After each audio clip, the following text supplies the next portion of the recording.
One of my favorite pay-per-view styles and concepts and sets as a kid.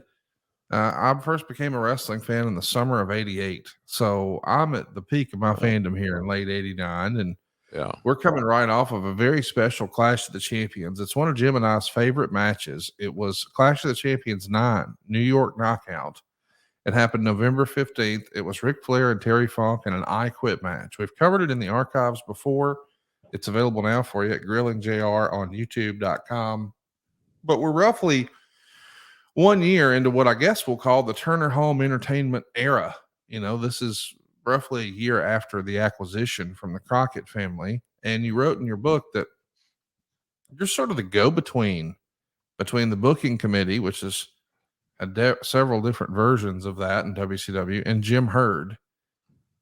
It felt like you sort of drew the short end of the stick there, I where think a you're lot right. of people were leaning on you to be the You're liaison. That's a you're bad very spot, huh? you're very observant. You're very observant. It was the shits. Let's put it that Yeah. way. It wasn't Yeah. a position that I sought after.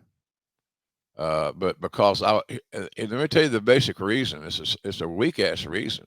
The basic reason was because I had office hours. I was in the CNN center every day that we weren't on the road taping. So I had more access to Mr. Hurd than just about anybody else. Uh, you know, it just was it just happened. It's coincidence because when I went to work there and I got to have a little office and it's all cool. I never dreamed that this booking committee bullshit was going to be an issue, but it was horrible.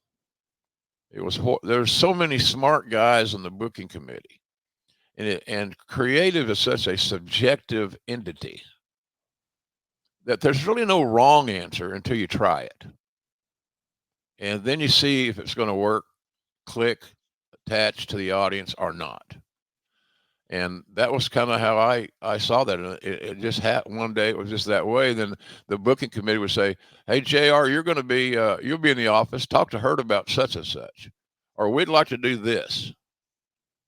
And then they would depend on me to pitch their idea to Mr. Hurd.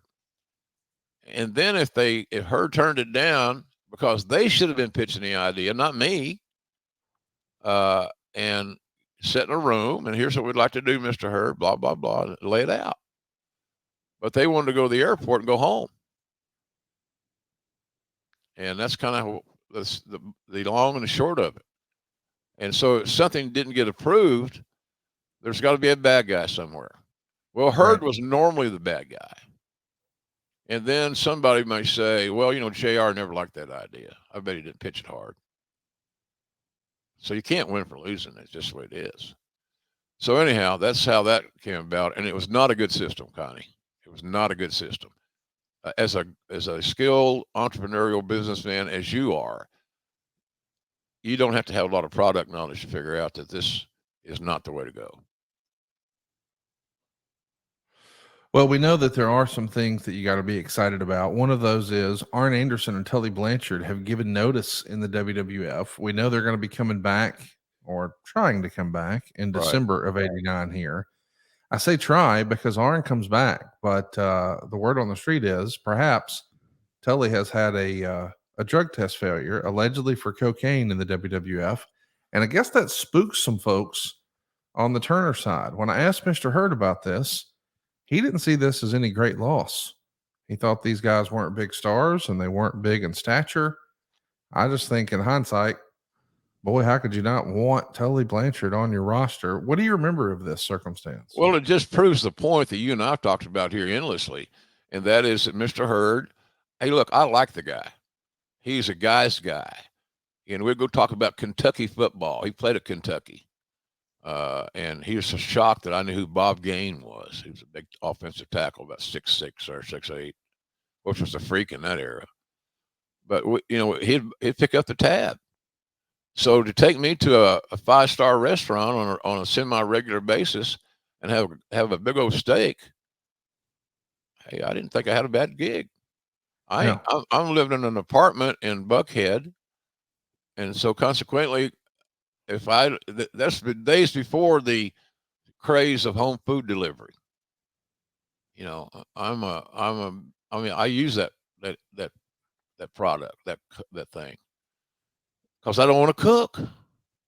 Yeah. Sometimes I get the hots to cook, and I'll mix something up. But generally, it's a one dish meal.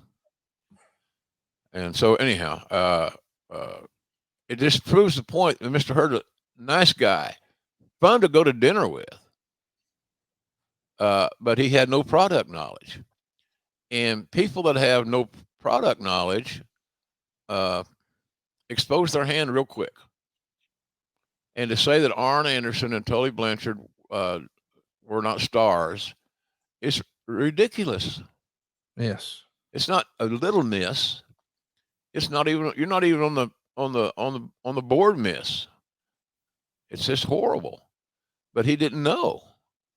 And I don't know who was around him that was telling him that. Somebody, I like to think somebody was in his ear. But they're just one of the best top 5 tag teams of all time. I ain't no doubt. So, but that was another card in the deck that he tried to play that just didn't work. And he lost a lot of respect from the boys because the boys would relish the opportunity to work with Arn and Tully. So a lot of guys were offended. Our boss don't want these two guys. God damn, where does that leave us? And he had you had a key word in that description: stature. Yeah. You know, both Arn and Tully are, you know, Arn's a little taller than Tully, I think, maybe 6 feet, right? 6'1", and Tully's probably, there you go, attaboy Dave, you little genius. Tully's 5'10". Right. Who cares? It's irrelevant. So another bad card played. Let's talk about Tully for a moment. You know, Tully never really gets another big bite at the apple. I mean, the big run with the WCW or WWF organizations never really happens. I know he continued to wrestle a little bit here and there, but he sort of moved on with his life when this doesn't really work out for him. And we've heard that he was pretty loud and proud and pretty vocal about his displeasure before. Isn't it a real shame that Tully was out of wrestling as long as he was? I mean, it's hard for me to imagine a guy who's that talented on the outside looking in for very long. He's got great booking skills. He creatively, everything you'd want. He has in-ring experience of a high level. He is very cerebral. He's an intelligent guy. So he has immense product knowledge. And I think he would have been great in a booking environment. I don't know what that means. He's the booker or a member of a 2 or 3 man committee, something like that. The committee got too big. Yeah. And that was one of the issues there. It's fundamentally was wrong. There are great, talented guys on the committee that had tremendous wrestling intellect, but we had too many. Right. So it was just the system was flawed, and but the talent that comprised the committee were enormous. They're Hall of Fame people. So I think that you know, we just had a wrong. We were failed from the start, and we didn't know it.